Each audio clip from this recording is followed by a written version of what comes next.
ஏடி சீரியலுடைய next எபிசோடுக்கான promo என்ன அப்படின்றத பார்க்கலாம்.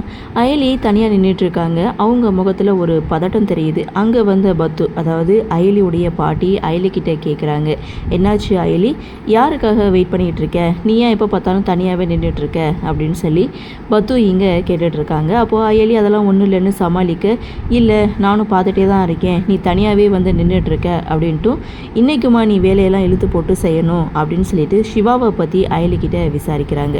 அப்போ அயலி இப்போ தான் கால் பண்ண வர்றேன்னு சொன்னார் அப்படின்னு சொல்லி சமாளித்தாலும் அயலி முகத்தில் ஒரு பதட்டம் தெரியுது. இதோட இந்த ப்ரோமோவை முடிச்சிருக்காங்க.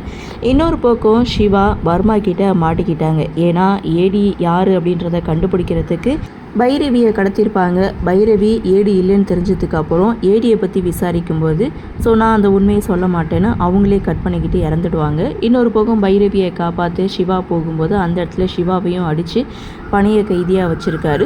இதுக்கப்புறம் சிவாவை காப்பாற்ற அயலி போக போகிறாங்க. என்ன நடக்க போகுதோ அப்படின்ற எதிர்பார்ப்போடு இந்த ப்ரோமோவை கொடுத்துருக்காங்க. சரி பார்க்கலாம் என்ன நடக்குது, என்ன மாதிரியான சுவாரஸ்யத்தோடு கதைகளை நகர்வை கொண்டு வராங்க அப்படின்றத நாமளும் பொறுத்திருந்து பார்க்கலாம். இந்த ப்ரோமோ பற்றின உங்களுடைய கருத்தை வழக்கம் கமெண்ட் செக்ஷனில் பதிவு பண்ணுங்கள். இந்த வீடியோ உங்களுக்கு பிடிச்சிருந்தா லைக் பண்ணுங்கள், ஷேர் பண்ணுங்கள், மறக்காமல் நம்ம சேனலை சப்ஸ்கிரைப் பண்ணிக்கிறீங்கன்னு சொல்லி இந்த வீடியோவிலேருந்து விடைபெறுகிறேன். நன்றி, வணக்கம்.